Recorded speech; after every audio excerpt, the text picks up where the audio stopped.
McLaren, a team with amazing history, amazing rivalries, fast cars. Sadly though, this is not true to this day. They may have an amazing team, a fast car, but in their good old fashion, they still manage to bottle it. Today I will be diving deeper than Max Verstappen's dive bomb in Abu Dhabi 2021. I will be diving deep into the iceberg of bottleization that McLaren has created this season. So to any life form watching this video, which I do appreciate, let me culture you. So this is going to start way back, to Monza 2024. Okay, it wasn't that far back, I just want to sound dramatic. In Monza 2024, what happened was Norris stuck it on pole, Piastri was second, I'm pretty sure, and then in the second chicane, Piastri made an amazing overtake on Norris, which then made Norris lose P1 and then P2 to Charles Leclerc on the exit of the chicane because he got a bad exit due to Piastri's amazing overtake, as I said.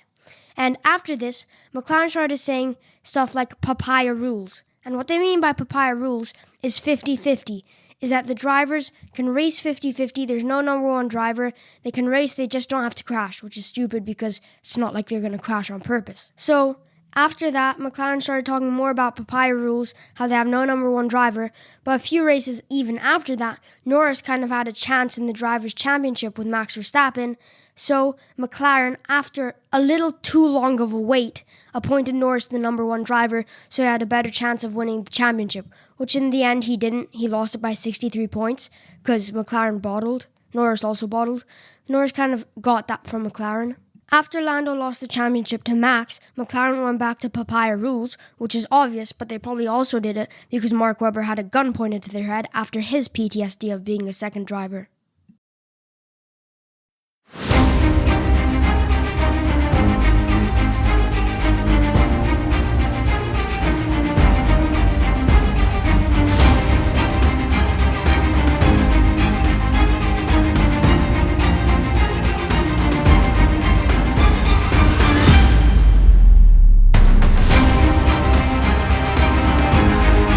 So, we arrive into the 2025 season thinking that there's going to be so many different race winners, even more than last year. The field's going to be so close, and heck, anyone could win it. But then we're blown away by the McLaren's pace, and everything goes back to shite like 2023 with Red Bull. Luckily though, it won't be a completely horrible season because Norris does have Piastri, and Piastri isn't as bad as Perez, so maybe there's going to be a little fighting there. Maybe they'll come close on track. We underestimated Piastri greatly. I mean, he was performing better than Norris at many races. He's been leading the championship since like race 3, and Norris hasn't gotten the closest he's gotten is 8 points. But that's great for us Formula 1 fans because it probably means that we're going to have an even closer and tighter championship battle that's probably going to go till Abu Dhabi. How naive we were.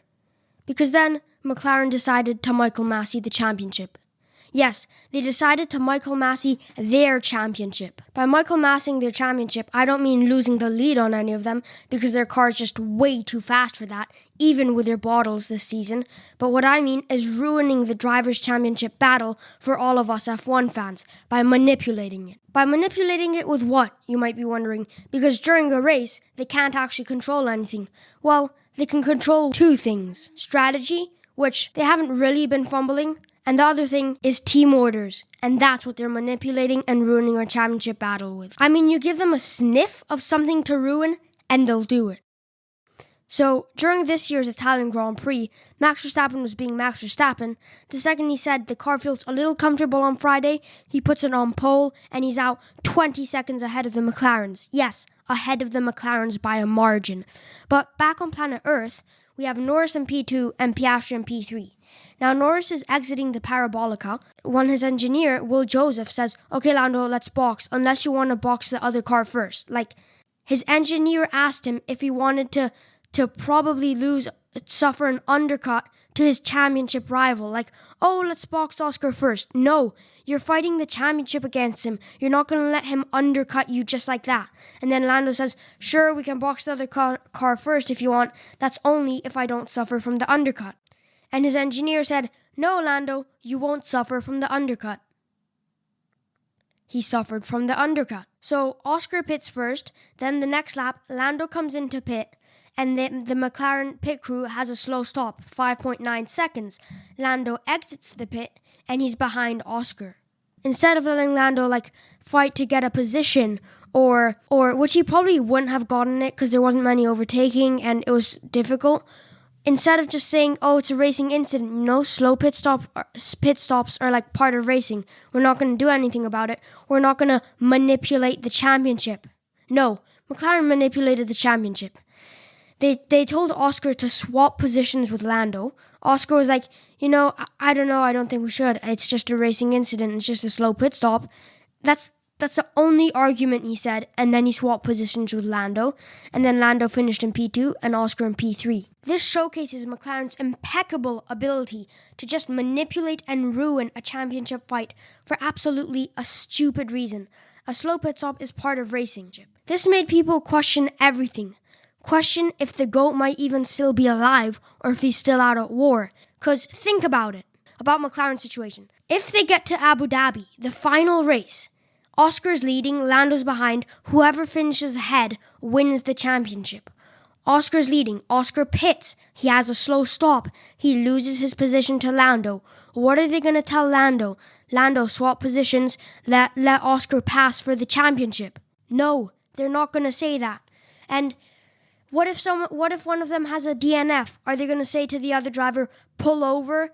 Because Oscar had a DNF, so we have to make everything fair. You see, some stuff are racing incidents, and you can't make them fair, even if you want to very badly. And you can imagine that a lot of memes came from this. And trust me, they did. They were all like, oh, Oscar, Lando has crashed, pull over, and stuff like that.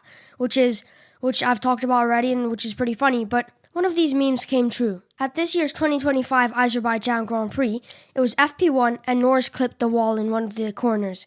So he had to crawl back to the pit and he lost a lot of track time. And you can imagine that's unfair, right? Because then Piastri's going to get more track time and Piastri might do better. But that's not fair. And we want to control everything since we're McLaren. So McLaren, just as Piastri's exiting the pits and he's about to start a flying lap, McLaren tell him to clip the wall and he does it. So yeah, obviously McLaren didn't tell him to clip the wall. Maybe they did, who knows? But kind of funny how the second Norris clips the wall, Piastri clips the wall. But on a more serious note, let's all hope, for our own sake, not to see McLaren manipulating this season's Drivers' Championship battle with more team orders. And if they have a fast car next year, which I hope they don't, let's see them not do it there again because no one likes it. At least I can make a hate video about it, but apart from that, the racing isn't going to be great. So, to whoever was watching this, thank you so much for watching, and if you think of any ways I can get better, please let me know.